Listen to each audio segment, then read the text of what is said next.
مبارك سكورات خلتي إذا channel زي حدشتي فيديوهاتن كوم دما زلوا حدش معلومات نا تيك توك كيكا فيديوهات نزل قالوا channelي مباركس سبسكرايب مقال بيس كتونا عندهم كل لو مدما سلا نيات محاري سلا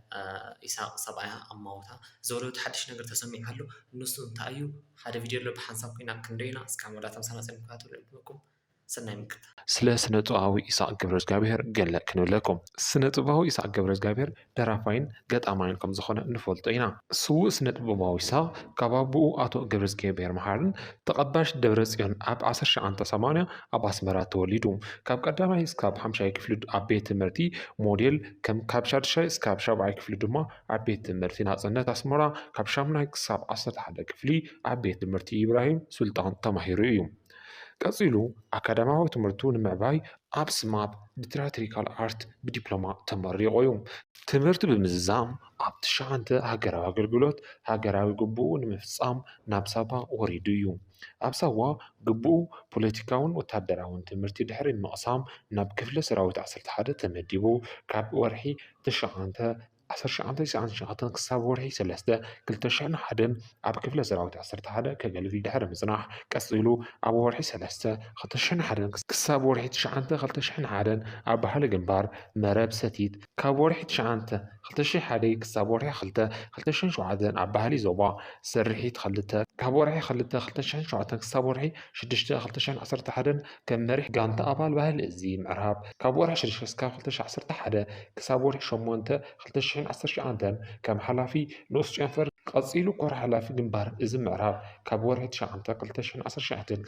ክሳብ ዕለት መስዋእቱ ሓሊፉ ጨንፈር ባህልን ስነ ጥበብን መኮነን ሓበሬታን ጎስጓስ ሚኒስትር ምክልኻል ብምዃን ብተወፋይነት ብልዑል ሃገራውን ንህዝቡን ሃገሩን ኣገልጊሉ ዝተኻፈሎ ሙጋት ኣብ ወርሒ 5 2000 ኣንጻር ኢትዮጵያ በብግዚኡ ዝወሰዶም ስልጣናታት ምጥቃስ ትምህርቲ ምዝገባ ጽዋር ትምህርቲ ሙዚቃ ትምህርቲ ህያሳ ትምህርቲ ስርዓት ድምፅን ምእላይን ድራማ ነይሮም ስውእ ይስሐቅ ገብረእግዚአብሔር ቀንዲ ዝነጥፈሉ ዓውደ ሙዚቃ ኮይኑ ብተወሳኺ ናይ ምግጣም ዜማም ድራስን ልዑል ተውቦ ዝነበሮ ስነ ጥበበኛ እዩ ነይሩ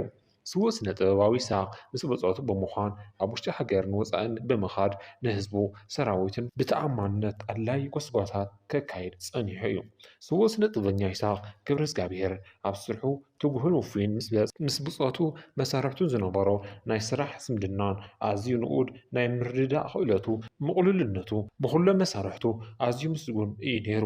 ስውእ ሃገራዊ ኣገልግሎት ስነ ጥበባዊ ይስሐቅ ኣብ ዕለት 1 ወርሒ 9 2019 ብስነ ጥበበኛ ንያት መሃሪ ቃል ኪዳን ብምሳር በዓል ሓዳር እዩ ነይሩ ስውእ ሃገራዊ ኣገልግሎት ይስሐቅ ብዕለት 11 ወርሒ 12 2024 ኣብ ስርሑ ልክዕ ሰዓት 8 ፈረቓን መስዋእቱ ተሰሚዑ እዩ እምበኣር ከስኩራት ተኸታተልትና ስለ ይስሐቅ ገብረእግዚአብሔር ዝካበልና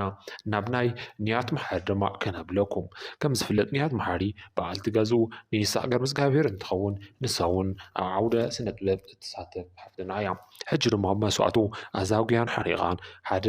ሓበሬታ ድማ ወዚዓትልና ኣላ ብፍላይ ድማ ንዛ ሓበሬታ ዝወዛዕ ዘሎ ንሱ ሞይቱ እዩ ዝበሃል ዘሎ ኩሉ ገለ ሓሳብ ሂባትና ኣላ ነዚ ድማ ኢና ናባኹም ክነብል ቀሪብና እዩ ዘለና እዚ ሓበሬታ ዝረኽብናዮ ድማ ኣብ ፌስቡክ ገፃ ከም ዝፀሓፈቶ እንተኮይኑ በዓል ገዛይ እሞቱ ኣዝዩ ሓሲነ እየ ግን ከዓ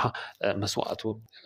በዓልኩም እንዳፈጠርኩም ትዛረቡ ዘለኹም ግን ስሕተት ምዃኑ እውን ተኸታተልትና ንሕና ድማ ንደገፍትን ከምኡ ድማ ኣድነቕትን ይስሐቅ ገብረእግዚአብሔርን ከምኡ ድማ ንኹም መላእ